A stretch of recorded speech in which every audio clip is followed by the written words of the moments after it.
Wake up class. Hope you all are fine at home. Right? In the previous class, we have discussed about the three important mountain ranges. The first one is about the greater Himalayas, middle or the lesser Himalayas, and about the outer Himalayas. Right? Now, in this session, we are going to read about the climatic conditions, about the natural vegetation and the wildlife of the northern mountains. Hope you can able to remind that we have done in the previous class. Now here, about the three Himalayas we have discussed, that is the greater Himalayas, also known as Himadri, where it mostly lies in the Jammu and Kashmir, and throughout the whole year the mountains are covered with the snow. And the second one is about the middle or the lesser, and also called as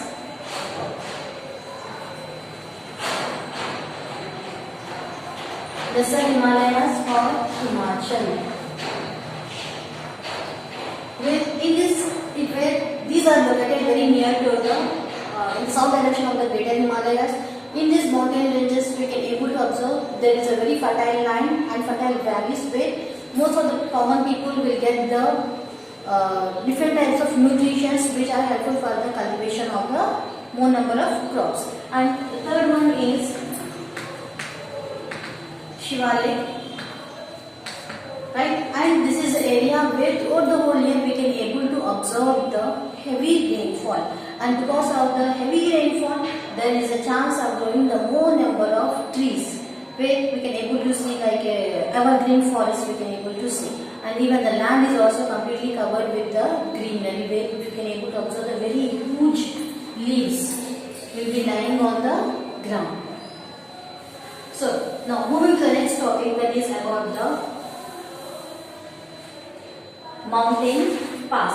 I request you to please be reading the page number 355.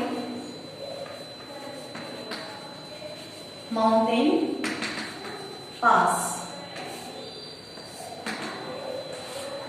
A route through a mountain range is called a mountain pass or la. People use passes to cross or climb a mountain. Here already I hope you have heard about the people who will climb the Mount Everest, who are going across different types of mountains where they will go by the skating or by the help of the rope or by the foot only they will climb the huge mountains here. Yes, and when we are climbing these huge mountains from one mountain to another mountain, this we call as a mountain pass. Mountain pass or la. Right, beta? Now, here we have the three important mountain passes, that is Zoji La, Changla, Rohtang Pass, Kardung La or Shipki La, Nathu La. Right? La is nothing but a mountain pass. Now, here about the climate. It is a route to move from the one mountain to another mountain we call as a mountain pass or la. Now here we are going to read about when it is a northern mountains, it is covered with the snow and having the heavy rainfall in the Shivalik. So these all things will give the information that the climatic conditions of the northern mountains is very cool. So here we will read in detail. The greater Himalayas get heavy snowfall during the winter. So heavy snowfall, especially in our areas also during the winter season, we feel very cool. And in the early morning here, we can able to observe a small fog will be there. And even on the cars, right? We can able to glass, car glass, or even on the bike also we can able to observe the small water droplets, nothing but which are formed with the help of the snow, and even on the leaves also we can observe a small water droplets we can able to observe. If we touch that, it will change into a water and fall down in the form of water. So they are nothing but a form of snow. It change into the water. Now they remain very cold throughout the whole year. The middle Himalayas have a summer temperature of around 17 degrees Celsius. Now here mostly in the summer season we will say that temperature is very high, that's why we are feeling very hot. Here temperature will measure the heat as well as the cold. Heat and cold. When temperature is increasing, when it is going from the 1, 2, 3, 4, 5, 6 and so on, it is considered the heat. Right? When the temperature is going down, it is considered the cool.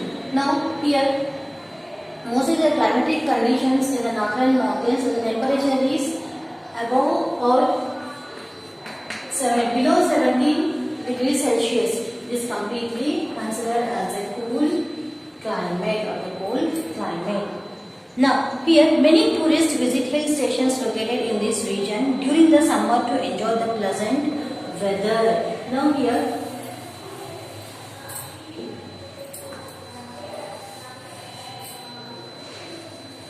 this is a North South India.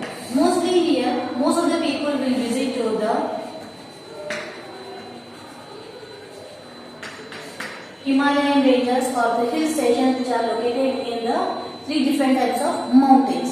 So here when we people are feeling very hot, or the most of the country people, what they will visit to the Himalayan ranges or the cool hill stations where they can able to come out of the very heat climate.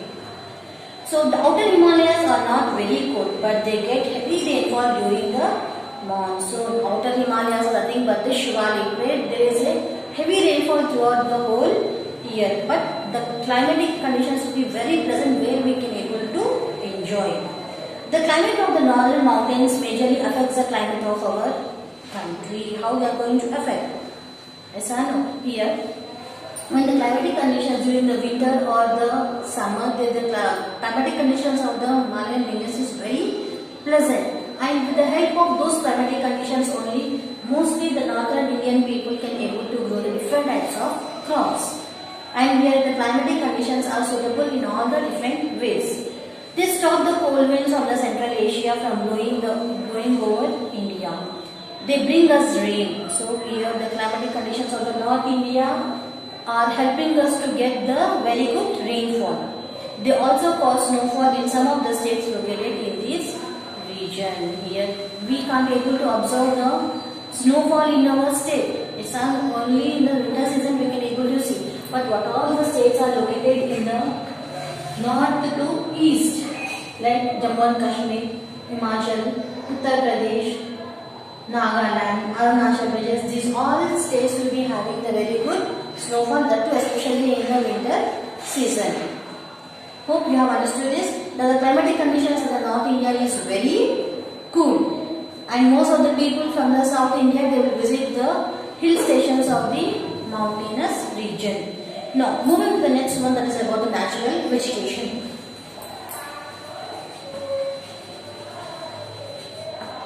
Natural vegetation. What is the vegetation? Nothing but the growing greenery, growing the plants. Vegetation refers to the plant life of a region. Now here, when a piece of land, when a tract is in a particular tract of area is completely covered with the trees. So here, the complete area looks into a green color or greenery. Then this we call as a vegetation. Where there is a good amount of trees in one particular place is known as a vegetation. So the natural vegetation found in 3 ranges of the Himalayas. Here we have discussed about the 3 types of Himalayas, Himalayan mountains. So here in these 3 also we can able to observe the natural vegetation. Natural vegetation means which is grown by the nature only, not by the human being.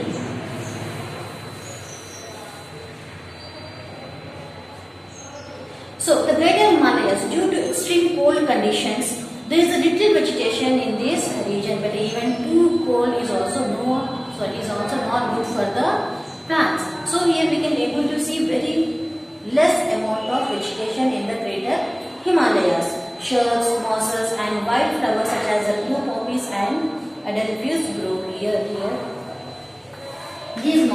covered with the snow throughout the whole year.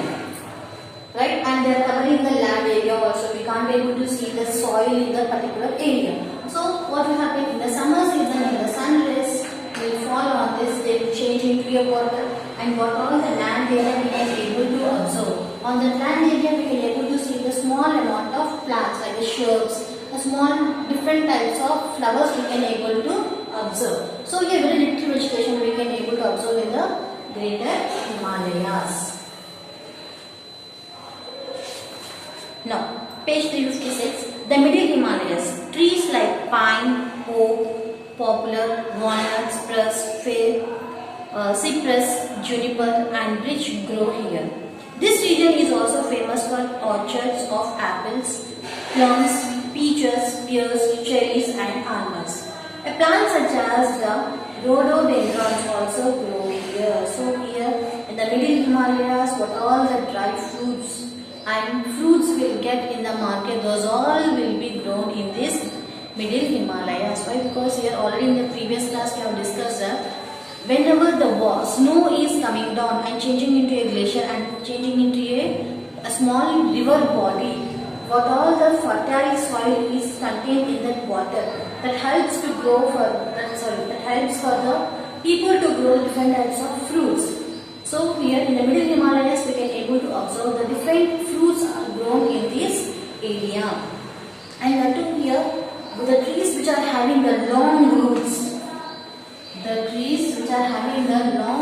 which will go very deep inside the soil and helpful for the growing of different types of fruits. So here when the roots are very deep inside, they have the capacity to hold or to get the more number of nutrients to the roots and it will supply to the whole plant. Then only we can able to get a good amount of fruits. Right?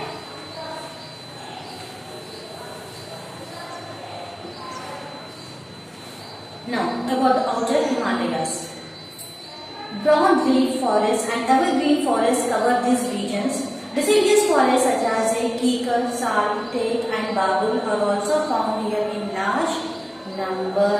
Here the teak tree, here what all the wood, what all the furniture we use in our homes, those all, so depending upon the tree, depending upon the type of wood we use different types of furniture at home. Here the teak, babul are very precious, which are very expensive, we can't able to afford further. Say mostly the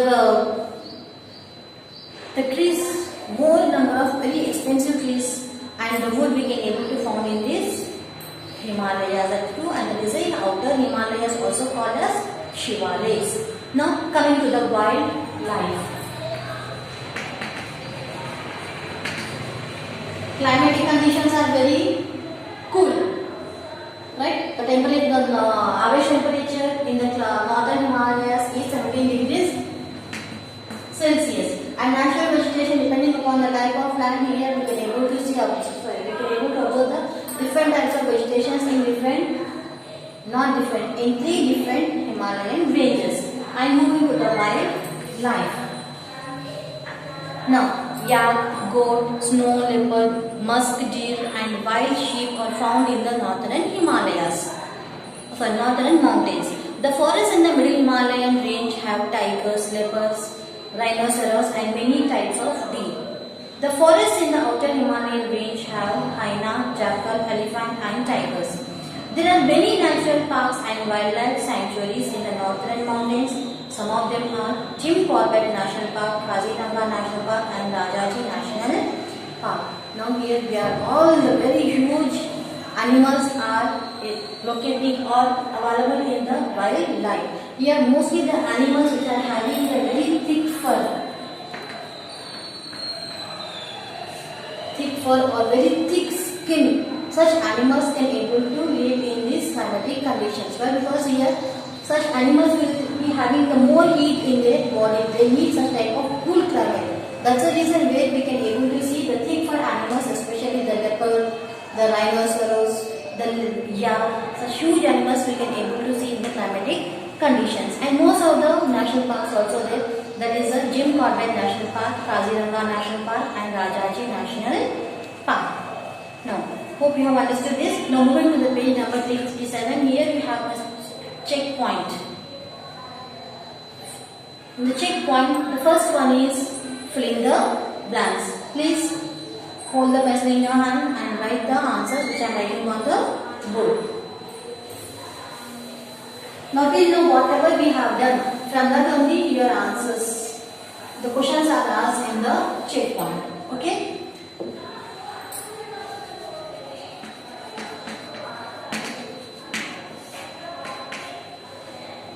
A group of mountains that are close together is called as a group of mountains that are very close to each other is known as mountain range.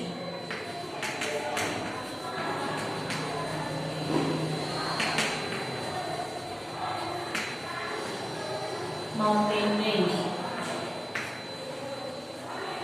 Dash is the highest peak of the world. What is the highest peak of the world? That is Mount Everest. For Mount you can write as empty. Please without mistake write in your book with neat handwriting. The word dash means abode of snow. Right? There is a Himalayas.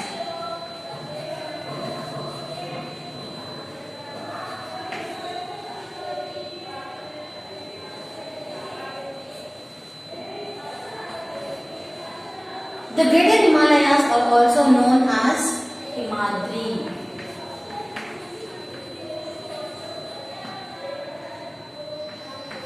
And outer Himalayas known as Shivalis. And the middle of the lesser Himalayas is known as Himachal.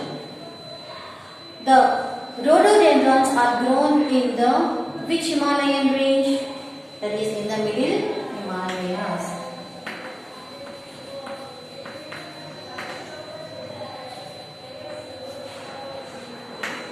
In the middle Himalayas. Now, here we have a picture study better. Here, identify the picture. What is this picture? It is a lamb. What is a lamb here? Climbing the mountain from the one mountain to another mountain. There is a mountain pass or lamb. So, here we are having one pass. That pass is known as Rohtang Pass.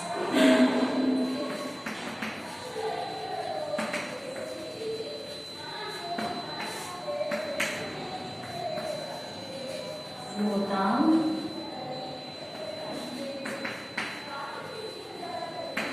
Pass. And second one, why do people use it?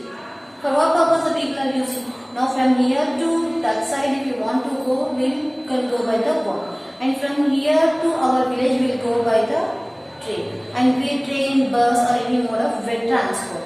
On what they are going? They are going on the road. In the same way here also, to go from the one mountain to another mountain, here we have a particular route that we call as a mountain pass. Now here what is the use of this? Here to cross or to climb the mountain. To cross or climb the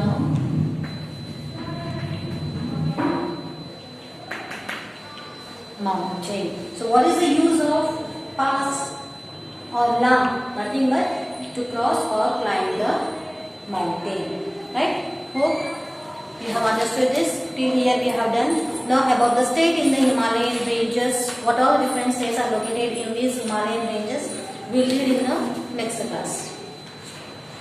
Thank you.